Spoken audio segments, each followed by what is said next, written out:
Hello everyone, so today I'm gonna go through some of the photography tips that I have, and the first thing I'm gonna talk about cropping tips, and then I'm gonna go through the natural light tips and then the composition tips. These are the three main topics for today. So the first one I want to quickly go through is the cropping tips.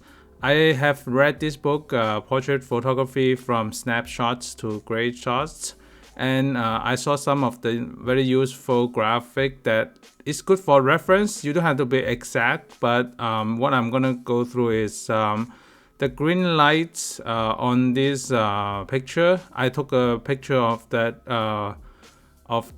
image. The author was nicely presented. So the green ones are good to crop, and the red one are not good to crop. Basically, when the rule of thumb is don't crop it on the joint. You can see that the red lines are mainly on the joints, the knees and the ankles and the finger joints. So and especially the ears also. So those are the unnatural way, and the arm also, like the joint on the arm. So unnatural way to crop it. And mostly the one that I use is for the thighs on the fourth body shots. Like I will show you an example in the next screen. So this is one of the example. You can see that the cropping on the bottom is around the thigh area. So that will follow that green lights in the lower part of the picture right there.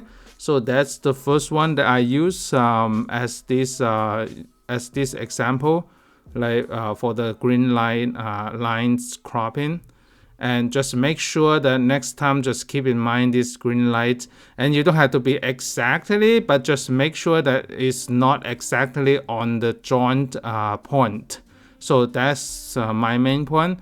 So the next one also, you can see that it's a little bit above the knee, but it's still on the thighs area. So that's the cropping when you're doing the crop. So that's one thing to keep in mind. So, and the third one also, you can see that it's on the thighs area, and the cropping is around there. So that's these three quick examples that reflect the green lights in the lower part of the slightly above the knee part. So I will have the book link below so that you can have more details on other tips from the book. But the cropping tips I want to share from the book is pretty good. And after these cropping tips, I'm gonna go through natural light. Since some of you are talking about where to find natural lights, and then I don't use reflector, I usually just find natural lights on the street. So I'm just gonna go through a couple of scenarios that you can find natural lights for the portrait without any of the reflector. It's because I don't use reflector, just my personal preference. There's no good or bad or correct choice or wrong choice. It's just a personal preference. So different style. So the first thing is the overcast day. I noticed that in the cloudy day, one way to find natural lights that are in the direction for the portrait, when you're standing under any tree or any cover, like on the walkway that has something on top, you can see that on this picture, the upper right are the trees. So you can position the model just slightly under the tree so that the backgrounds are darker, and then ask the model to face toward the street side. So usually because it's overcast, the lights are bouncing off anywhere, like evenly. And especially in this case, because when you are under a cover area and ask the model to facing outside, more open, wide open area, the lighting are usually stronger, because if you're under the tree, the lights are forced in certain direction. so coming from the street, from the left to right in this image. So that's why I asked the model to look toward the street side so that the lighting are evenly hitting on the face from the left to right. So that's one of the tips. The next one is the sunset hour. Since many of you have seen my photos that using the sunset hour, I have another video. I'm gonna link it in above so that you can check it out. One of the things that need to make sure is to make sure to adjust the exposure compensation on the fly. And just for metering, I think the multi-metering is better instead of spot metering, because the spot mode metering usually overblown the background with the lighting, because it's trying to make sure the light on the face, but the background sometimes is very overwhelmed with the bright light if it's spot metering. So that's my experience on that. And then let the sunlight highlight the edges on the hair, so to create a nice sense of light around the portraits. So that's one of the sunset hour backlights, and I will have that video tag and then put it in the description just in case. So next one. So this one I don't usually talk about it, but I want to mention. And you can see that in the diagram side lines, the lights. So the sun is about 45 degrees from the model. You can see the diagram right there. The sun is about 45 degrees, and the model is looking at the camera, but the sunlight is from the side, so it's about 45 degrees hitting the side. And if you look at the image, look at the model's face, the right side of her face are very well lit, and then the left side of her face are darker, so that creates a strong contrast.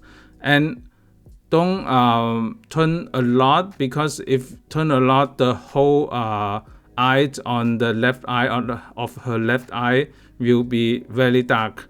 So that's why it has to be balanced. So that's why I say it's about 45 degrees. So you have to adjust, ask the model slightly tilted toward the sun direction, just to make sure both eyeballs are hitting the lights and with some reflection. You can see that both eyes with some reflection of the sun. So in that case, it creates a nice 3D contrast, more 3D look in that in the facial area. And for those of you who want to know how I understand the direction, I usually just go back to the basic, using your shadow as a guideline for the light direction. So basically, I just look at my own shadow or look at the model's shadow and then ask her to turn, adjusting the shadow direction, so that the sunlight direction is about 45 degrees. So you can just look at the ground, or you just like use your hand also, just facing the sunlight, and then see where's the sun, where's your shadow, and then where's your shadow corresponding to the sun, so that in that case you know that opposite the opposite side is where the sun is. So that's how I find the direction of the sunlight usually when I'm on the go on the street. So that's one way to look at it.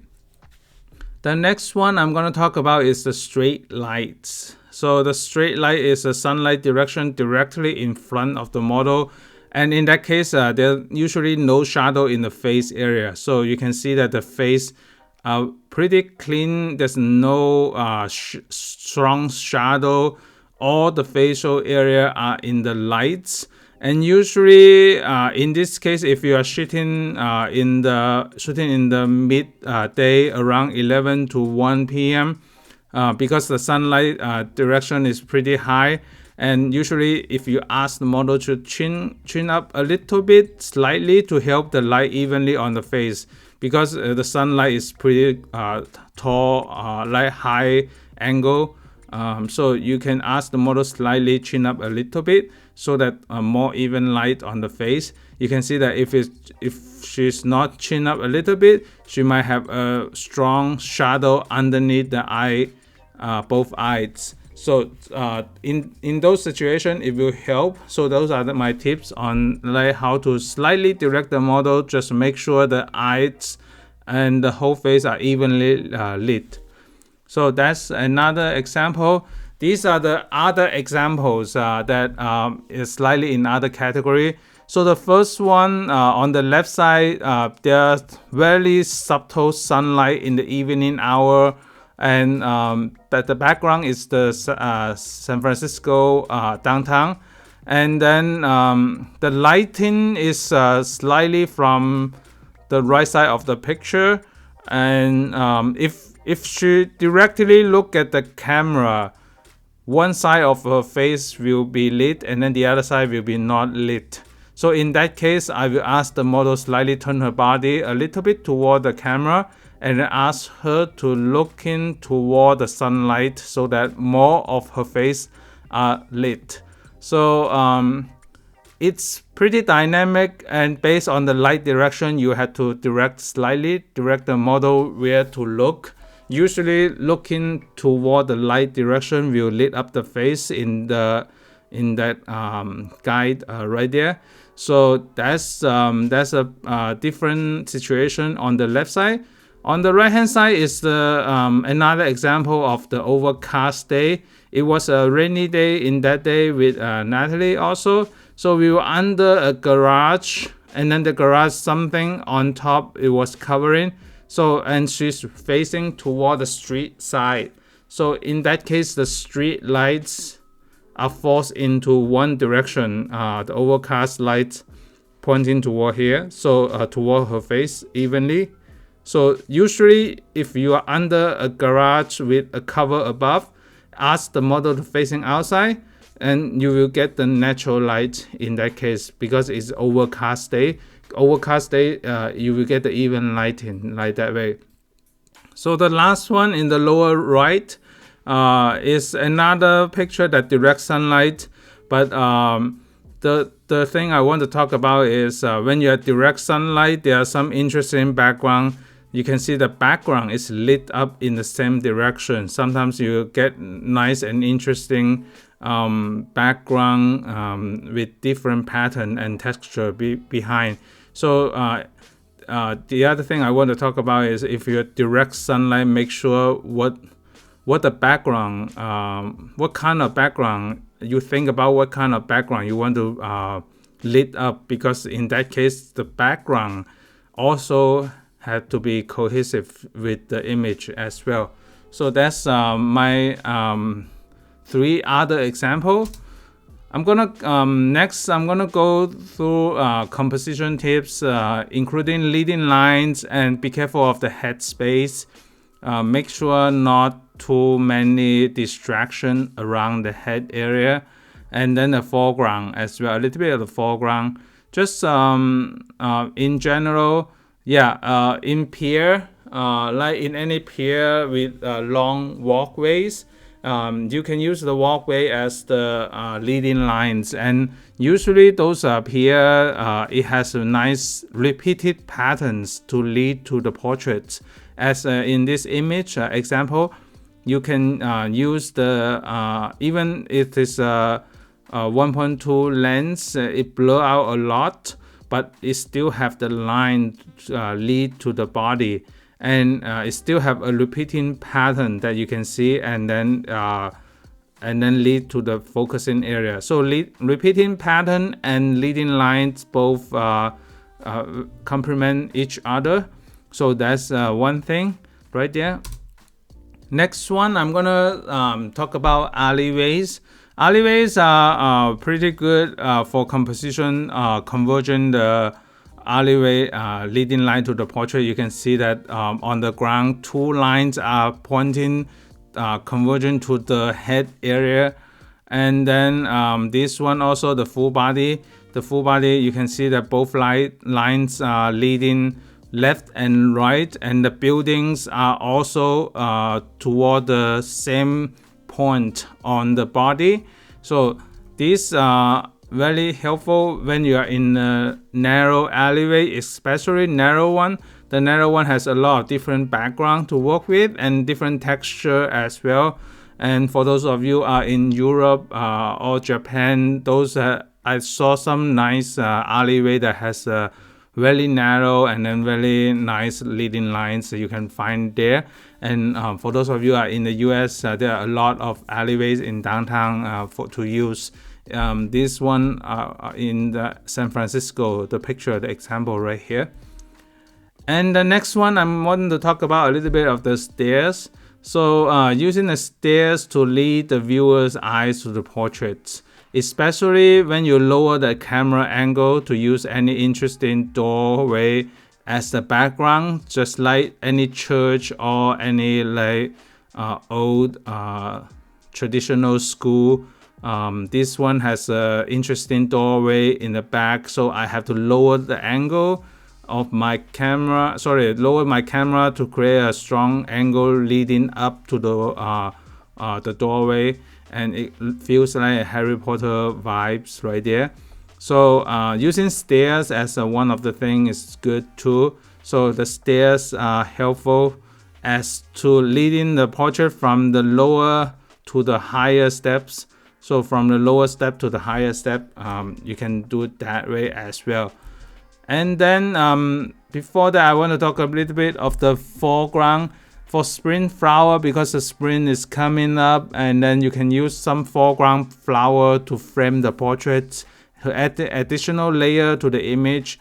So you can see that you can have flower blur out in the background, and then the portrait as a one layer, flower in front as another layer. So three kind of layer to compose this image, so that it creates more interesting layers overall as the portraits. So I will like to use more flowers in front just to create some interesting blur in the front as well. So that's my general one. I have three more special like other category ones to talk about. So this time I'm going to talk about from the upper right, the ocean picture. You can see that the waves in the back, the upper right one, the white dress one. So the ocean, you can see different color and the sand, and the I consider as the different layer in the background. You can see that the ocean, the wave, have different color tone. The top one has the light green and then white, and then a little bit of transparent white, and then to the sand, and then to the portrait. That I consider as leading layers to the portraits. So that that technique using different layers to lead to the portrait instead of leading lines. And the lower right one, I want to talk about, you can see the shadow. Using shadow to lead to the portrait is good too. You can see that the shadow direction is also pointing to the portrait. So that creates an interesting, using the shadow as the leading lines to the portrait. And the last one is using the, you see the brick wall. And because in general, the people usually look at the image from left to right. So when they look at the left, it's a red wall, and then the next is slightly lower the step, and then third one is the lowest step, and then the portrait is there. It's kind of like stepping down to the portrait with different layer, with vertically different layer. So what I consider is a vertically different layer, and using the red shoe to match the background as well. So this is a different technique, like using vertically to lead to the portrait instead of horizontally lead to the portrait. So that's why I conclude that one. And that's it. That's my quick tips for these three areas for the composition and then natural light and then cropping. And I will have that book link below. Just if you want more detail of different tips, I will leave me a comment below. I will do another video just to talk about it. Some of you talk about mentioning the Instagram setting, posting also, or I will have more video coming up. So thank you so much for joining, and stay tuned for more video coming up. Bye.